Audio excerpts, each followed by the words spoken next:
আজ যেখানে রাধা গোবিন্দ মন্দির, একটা সময় এখানে ছিল ঘন জঙ্গল। তখন গয়েশপুর শহর তৈরি হয়নি, কিন্তু বেশ কিছু আদিবাসী সম্প্রদায়ের মানুষদের বসবাস ছিল। তবে রাধা গোবিন্দ মন্দির থেকে অনেকটাই দূরে। জানা যায় আজ যেখানে রাধা গোবিন্দ মন্দির, সেখানে কয়েকশো বছর আগে অসংখ্য বটবৃক্ষ ছিল এবং চারপাশে ছিল ঘন জঙ্গল। জঙ্গল পথ ধরেই নবদ্বীপে যাওয়ার সময় মহাপ্রভু এই বটবৃক্ষের নিচে বেশ কিছুটা সময় বিশ্রাম নিয়েছিলেন। তারপর বিশ্রামের পর জঙ্গল পেরিয়ে কুরিয়াপাট মন্দিরে পৌঁছান। সেখানে ছন ও বিচুলির কুটির ছিল। রাত্রি হয়ে যাওয়ায় সেই কুটিরেই রাত্রি যাপন করেন মহাপ্রভু।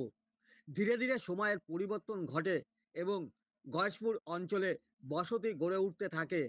জানা যায় 1948 সালে ভজহরি দেবনাথ নামে স্থানীয় এক ব্যক্তি প্রথম এই স্থানে জঙ্গল পরিষ্কার করে পুজো শুরু করে। ধীরে ধীরে বিভিন্ন দেবদেবতার পুজো হতে থাকে বটবৃক্ষের নিচে। যেহেতু বিভিন্ন দেব দেবতার পুজো হয়, তাই এই বটবৃক্ষের নাম দেওয়া হয় ধর্মরাজ বটতলা। এই ধর্মরাজ বটতলা, এই নামটা কেন আসলো? কেন আসলো এইখানে অরণ্য বন ছিল। একজনে স্বপ্ন দেখছেন না কি দেখছেন জানেন না ঠিক।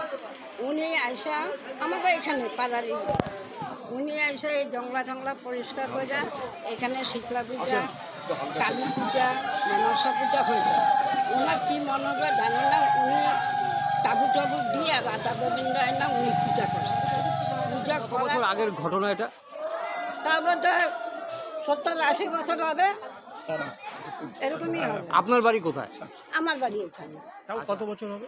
তাও মানে ওনারা যে এসছেন এখানে যারা আদি বাসিন্দা মানে গয়েশপুরে এখানে পুনর্বসতি, ওনারা 1948 সালে এখানে এসছেন।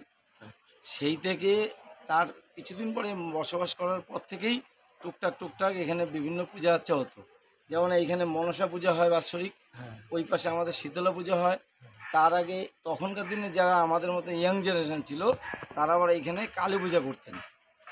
তার পরবর্তী ক্ষেত্রে যারা বয়স্করা এসছেন ওই কালী পূজার পরিবর্তে এখানে সংগঠিত হয়ে রাধা গোবিন্দ মন্দির ওই মানে ওই মানে পাটকাঠির বেড়াটার উপরে ছাউনি, ছনের ছাউনি ফাউনি দিয়ে শুরু হয়েছে।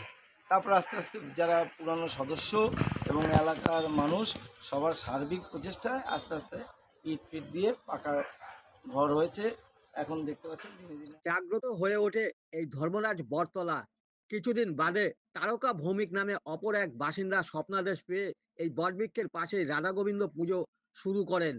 প্রথমে ছন ও বিচুলি দিয়ে মন্দির তৈরি হয়। তারপর ধীরে ধীরে এলাকার মানুষের সহযোগিতা ও রাধা গোবিন্দর কৃপায় আজ কংক্রিটের রাধা গোবিন্দ মন্দির এবং আশ্রম তৈরি হয়ে ওঠে। তবে এই ধর্মরাজ বটতলা ও রাধা গোবিন্দ মন্দির খুবই জাগ্রত। এখানে ভক্তি ভরে মানত করলে তার পূর্ণতা পায় বলেই জানা যায়। আর শুধু গয়েশপুর নয়, পার্শ্ববর্তী এলাকার বহু ভক্তদের সমাগম ঘটে এই ধর্মরাজ বটতলায়। সারা বছর বিভিন্ন ধর্মীয় অনুষ্ঠান হয়, ভক্তদেরও সমাগম ঘটে মন্দির প্রাঙ্গণে। এটা কিসের থেকে আবির্ভাব হলো? কিসের থেকে আমি ধর্মরাজ বটতলা আমার বাবা শ্রদ্ধেয় দেবতা শ্রী ভজহরি দেবনাথ এই নামটা দিয়েছেন, আমি যতটুকু জানি, যদি ভুল না। আমাদের এখান দিয়ে গৌরাঙ্গ মহাপ্রভু এখানে কিছুক্ষণ বিশ্রাম করে কুলিয়াপাট মেলা যে হয় ওখানে গেছেন। তখন বাঘে মানুষের লড়াই ছিল গয়েশপুরে। আবির্ভাব বহু আগেই, উনি যে বলেছেন একটু ঠিক কথা, বাঘে মানুষের লড়াইয়ের এই ক্ষেত্রটা তখন বন জঙ্গল বনানীর মধ্যে ছিল। তখন আমি যা শুনেছি, এটা আমার মনে, যে কিছু কিছু যুবক, তখনকার যুবক এখানে এসে প্রথমে কালী পুজো বা সেই রকম জন্য করতেছিলেন। তো সেইখানে বাদ দিয়ে দ্বারকা ভৌমিক এবং এসে বলেছি তোরা কী পুজো করছিস, শোনা কথা, ভুল হতে পারে, অপরাধ তোমার। এইরকম জায়গায় এসে বলে এক কাজ কর, রাধা গোবিন্দের পুজো কর মন্দির। তারপর থেকে ক্রমান্বয়ে ধীরে ধীরে এই জায়গাটা আরও পরিস্ফুটিত হয়ে সবার আদর নিয়ে, সবার একত্রিত সমবেত হওয়ার পর, সবার সাহায্য সহযোগিতায় রাধা গোবিন্দ মন্দির ধীরে ধীরে এই প্রতিষ্ঠিত হয়, স্থাপিত হয়। বিল্ডিং এই সেই সব কিছু তারা তাদের একাগ্রত চেষ্টা